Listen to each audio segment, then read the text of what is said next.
Kramatorsk. From the first days of the Russian invasion, evacuation points have been opened in the city. Temporary housing is equipped on the basis of educational institutions. Victims are brought here from neighboring Kharkiv and Luhansk regions. Volunteers in cars evacuate people from the shelling.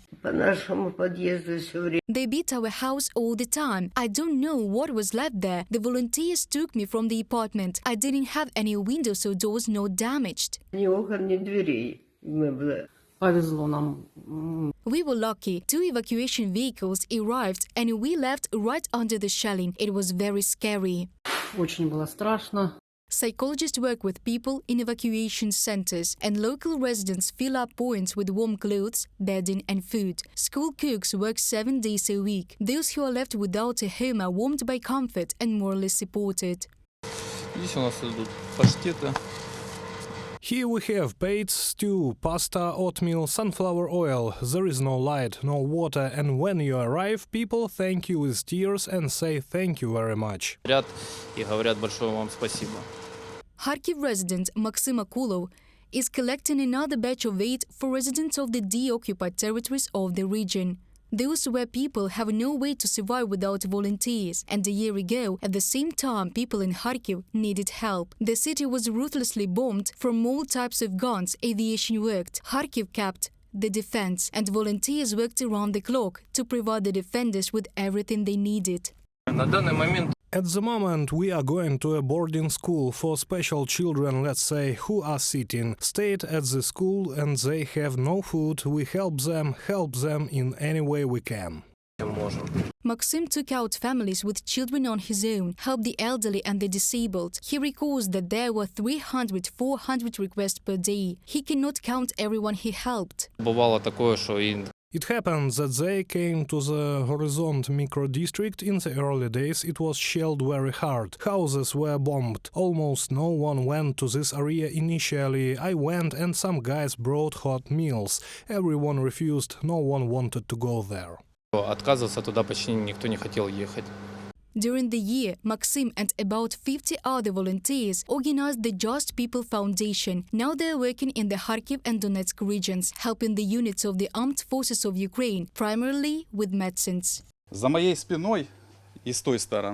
Behind me and on the other side, there are medicines that in their assortment are probably no worse than a classic drugstore. That is, we basically have a very large assortment that satisfies the needs of those people who currently need help with medicines, primarily Ukrainian armed forces. We have sendings to Bakhmut and to the south and to all the places that you all know, and for people in the deoccupied territories. From the first days of the war, the Dnipropetrovsk region became a refuge for Ukrainians fleeing shelling. This new rural school has earned a shelter for those who fled from a deadly threat. Desks and chairs were taken out of the classrooms to be able to accommodate visitors. This is the new building of our school, our locals volunteers here, and our rural youth and our school children who help to carry and arrange everything. Here are the classes that have been turned into such orphanages. Sleeping places were equipped both in the classrooms and in the gym. Mats are used instead of beds. This makes it possible to accommodate the maximum number of people in the shelter. It was designed for 120 people. Now we are equipping something that we will reach 250 to 300 people, and now we are able to receive those who come and help them. Teachers and animators worked with children, if necessary, psychologists. Many families spent the night here and traveled further to the west of Ukraine.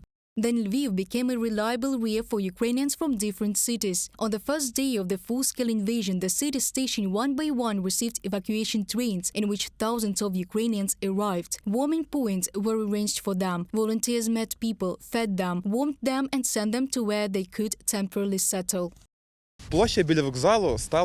The square near the station became such a peculiar city because there was a kitchen, there was a medical team, caring Lviv residents came there, brought food, handed it out just like that. That is, there were so many different teams, completely independently organized, who came just to help.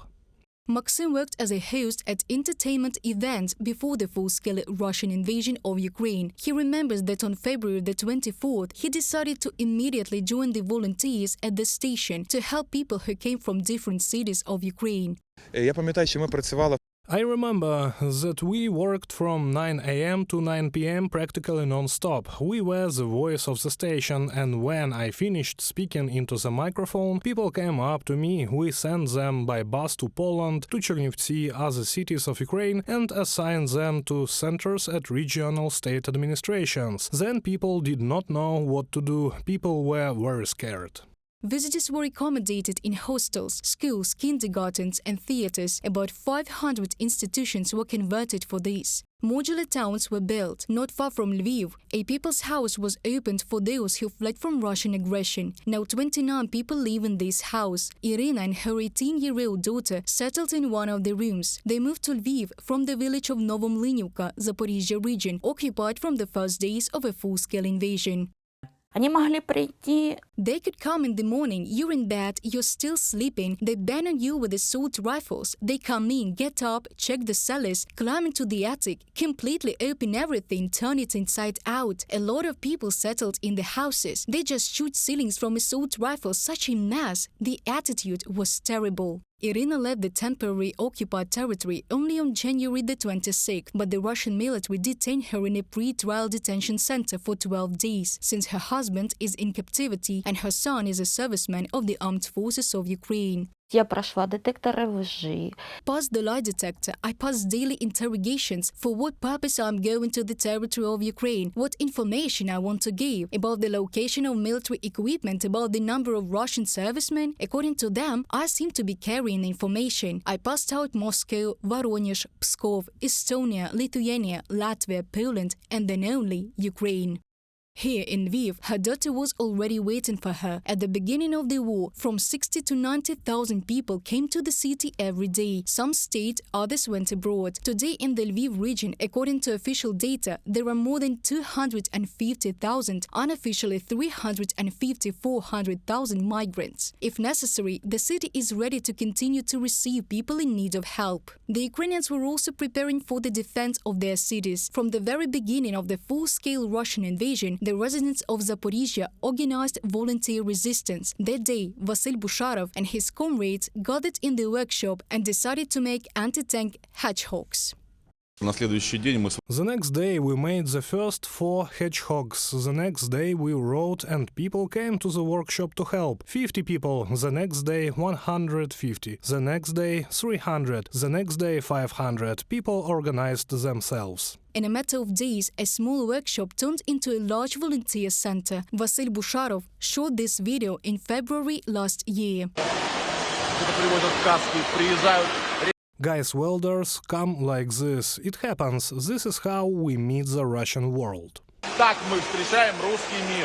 In the first months of the war, volunteers produced more than 3,000 anti-tank hedgehogs, about 1,000 dugout stoves, and 3,500 bulletproof vests. Organized assistance to migrants and residents of the frontline territories, they collected and handed over food and medicine to them. A year later, the volunteer center continues to help the military. It produces camping stoves of its own design, trench candles. Recently, they have mastered a new type of activity, opened a school for pilots, operators of unmanned aerial vehicles.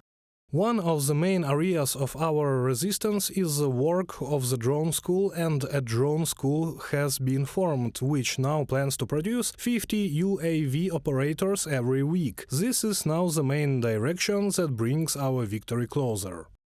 Odessa, in the first days of the war, prepared itself for defense and came to the aid of Mykolaiv, which withstood the Russian offensive. Every week, carrying Odessa residents loaded tons of drinking water for the residents of Mykolaiv, because back in April, some areas of the city were left without water. The Russian occupation troops blew up a water pipe in the Kherson region. They bring water, we sort it and continuously transport it, so you are now a witness of what is happening. We also transport empty empty containers, and this happens continuously. We owe a lot, so it is a paramount task for them to help them. Слава Україні! Glory to Ukraine, glory to heroes, glory to the nation, death to the enemies. These people cannot be defeated. Also, in the first days of a full-scale invasion, Odessa residents gathered on the city beach. Sandbags were manually filled with sand to equip checkpoints and protect Odessa monument. In less than a month, more than 15,000 tons of sand were manually loaded on Odessa beaches. All united, even the mood is so good, should contribute to the good work and defense of our country. If anything, we are digging a mass grave for the guys from Russia, so you are welcome. Ukrainians did not lose heart, did not give up, but united to defend their land, independence and freedom. Now this cohesion is called the Ukrainian phenomenon all over the world. Reported by Diana Kulesnik, Yulia Bil, UATV News.